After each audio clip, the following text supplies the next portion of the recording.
Bonjour mes amis, si votre ex ne vous contacte plus, voici ce qu'il faut faire. On va en parler aujourd'hui. Il y a quelque chose qui est assez fréquent parce que je recommande très souvent de faire ce qui s'appelle un silence radio.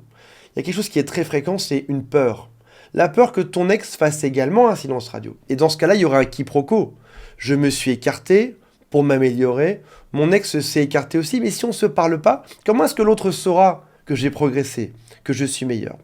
On va parler d'énergie aujourd'hui et d'un modèle que je vois partout depuis une semaine. Vous savez, parfois quand on découvre quelque chose, ça apparaît juste partout par la suite.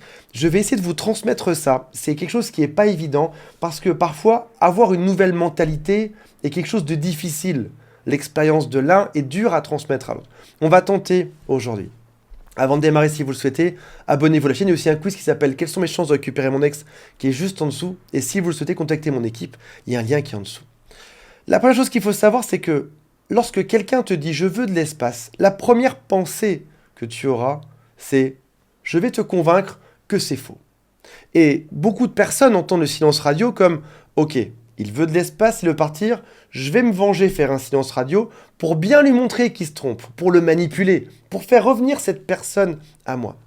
Et si vous comprenez ceci, vous aurez une vie heureuse par la suite. Il faut remettre le centre de gravité sur soi-même, en se disant « Je suis la personne la plus importante de ma vie, je suis mon propre focus ». Je vais vous raconter une toute petite histoire aujourd'hui qui commence par « Je ne veux plus souffrir ». J'ai beaucoup de gens qui m'appellent en me disant « Antoine, c'est de sa faute ». La faute de mon ex-copain, la faute de mon ex-copine. Elle n'a jamais compris ce que je voulais. Il s'est toujours trompé sur moi. On s'est beaucoup disputé et finalement, à chaque fois que ces gens me parlent, c'est en pointant du doigt l'autre. Il aurait dû se comporter comme ça. Il aurait dû me comprendre. Il aurait dû savoir que j'avais raison. Il aurait dû savoir que j'avais raison. Est-ce qu'il y a quelque chose de zen là-dedans? Est-ce qu'il y a quelque chose de tranquille? Est-ce que ce type de comportement, ce type de phrase peut vous apporter une vie plus heureuse? Mettez-moi la réponse en commentaire. A priori, non. Les phrases typiques, c'est de sa faute, il a mal compris, je dois lui expliquer. Je vous raconte une toute petite histoire et voyons s'il vous inspire aujourd'hui. Clara s'est mariée il y a exactement un mois de ceci. Malheureusement, au bout d'une semaine, son compagnon lui dit « Le mariage s'est mal passé, j'aurais pas dû me marier. J'ai des gros doutes sur toi, sur tes amis, sur ta famille. Je pense qu'on doit divorcer. » La nouvelle est atroce. Pour rappel, le mariage, c'est censé être le point d'orgue de la plus belle vie amoureuse que tu puisses avoir. Tu déclares que tu vas aimer l'autre pour l'éternité, pour le meilleur et pour le pire, devant tous tes amis, devant toute ta famille, devant éventuellement tes enfants, devant tes parents, tes grands-parents, devant Dieu, devant tout le monde, tu dis aux autres que cette personne, c'est celle que tu as choisie. La baffe pour Clara a été gigantesque. Elle a dû s'asseoir quelques instants. Elle voyait bien qu'il y avait un petit problème. Elle ne pensait pas que le problème était aussi grave que ça. Et qu'est-ce qu'aurait pu faire Clara? Quelque chose d'extrêmement classique que j'ai très souvent en coaching. John, inventons son prénom, John ne m'a pas comprise. C'est de sa faute. John est un mufle qui ne comprend pas les femmes, qui ne me comprend moi, qui me juge mal, qui ne sait pas que je suis une princesse. John ne comprend pas mes besoins. Elle aurait pu accuser. Elle aurait pu l'accuser lui. Elle aurait pu exploser en lui envoyant plein d'SMS, en l'appelant en permanence, en allant toquer chez lui, en griffant sa voiture. Elle aurait pu aussi aller en parler à toutes ses copines. Vous vous rendez compte de ce qu'il me fait subir, John? Le mariage est foutu, on doit divorcer, c'est un monstre. Elle aurait pu aller pleurer, partir en soirée, aller draguer sur Tinder. Elle aurait pu pleurer pendant des heures et des heures, toute seule dans sa chambre, auprès de ses copines, auprès de sa famille, auprès de gens qu'elle rencontre au hasard dans les soirées. Parce que la réalité humaine est comme ça, on est programmé pour faire ça. Quand ça se passe mal à l'intérieur, on va pleurer auprès de tout le monde. On va se mettre plus bactère. Et à la place de ça, elle m'a dit la chose suivante, elle m'a dit « Je ne veux jamais souffrir dans ma vie amoureuse. Et je ne veux plus jamais souffrir.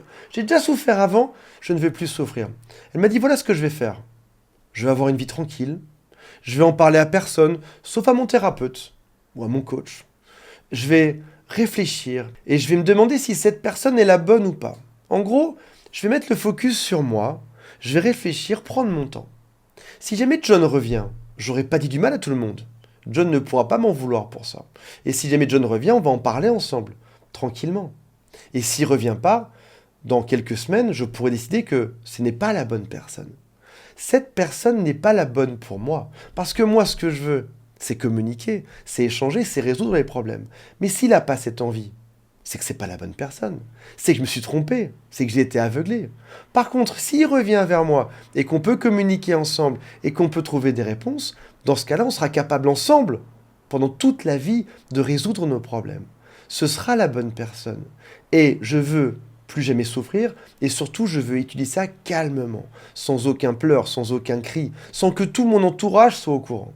Elle m'a aussi dit quelque chose de très sage, elle m'a dit « Je suis triste, mais je lui laisse 3 mois pile. » Parce que j'estime que 3 mois, c'est la durée qu'il faudrait pour qu'il aille voir un psychologue, ou un coach, ou un thérapeute, et qu'il réfléchisse à ça, qu'il internalise, qu'il fasse sa propre introspection, qu'il décide s'il y a du manque, s'il veut revenir vers moi ou pas, qu'il résolve ses problèmes.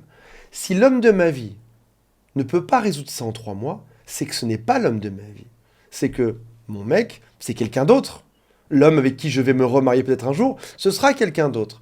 Parce que 3 mois, c'est ce qui me paraît être la bonne durée pour lui, pour qu'il puisse revenir. Quand elle m'a dit ça, j'ai dû m'asseoir. Parce que moi, le coach, j'ai pas été aussi sage quand j'ai des problèmes amoureux.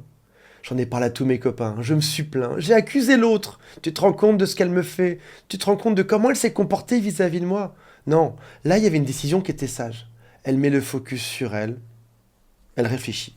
Et elle lui laisse un certain temps pour revenir vers elle.